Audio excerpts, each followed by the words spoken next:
Daily. Taste the Daily.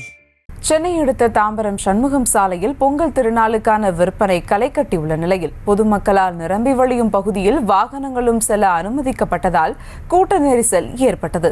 இதுகுறித்த கூடுதல் விவரங்களோடு இணைகிறார் செய்தியாளர் கந்தன். வணக்கம் கந்தன், என்ன கள நிலவரம்?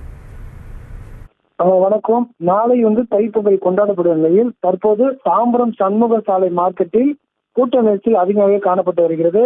குறிப்பாக நாளை நாடு முழுவதும் தைப்பொங்கல் கொண்டாடப்படும் நிலையில் தற்போது தாம்பரம் சுற்றியுள்ள பகுதிகளில் உள்ள மக்கள் தற்போது முக்கிய பகுதியாக திகழும் தாம்பரம் மார்க்கெட் பகுதியில் தான் வர தொடங்கியுள்ளனர். ஒரே நேரத்தில் வியாபாரிகளும் அதே நேரத்தில் நாளை தைப்பொங்கல் முன்னிட்டு தேவையான பொருட்களை வாங்குவதற்கும், அதாவது கரும்பு, மஞ்சள், துணிமணிகளை வாங்குவதற்கு ஒரே நேரத்தில் சண்முக சாலையில் வந்ததால் கூட்ட நெரிசல் ஏற்பட்டுள்ளது. அது மட்டும் இல்லாமல் கூட்ட நெரிசலை பயன்படுத்தி அதாவது குற்ற சம்பவம் ஏற்படும் நிலை ஏற்பட்டுள்ளது. இதனால் காவலர்கள் பணியில் அமர்த்த வேண்டும் என வியாபாரிகள் கோரிக்கை வைத்துள்ளனர். அது மட்டும் இல்லாமல் தாம்பரம் மார்க்கெட் பகுதியில் ஏராளமானவர்கள் பொருட்களை வாங்கி ஆங்கங்கே கடைக்கு சென்று விற்பனை செய்யவும் இங்கே நடைபெற்று வருகிறது. அது மட்டும் இல்லாமல் இந்த பகுதியில் ஏசி முதல் ஊசி வரை அனைத்து பொருள் கிடைக்கிறான். ஏராளமானவர் தற்போது வர தொடங்கியுள்ளனர்.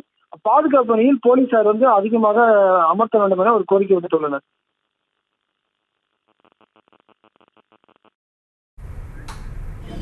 விவரங்களுக்கு நன்றி கந்தன்.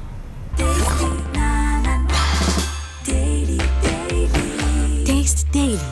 Taste the Daily.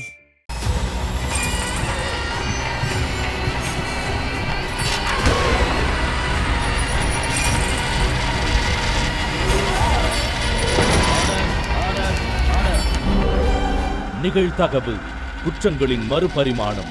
நாள்தோறும் இரவு 10 மணிக்கு இணைந்திருங்கள் நமது நியூஸ் தமிழ் தொலைக்காட்சியோடு.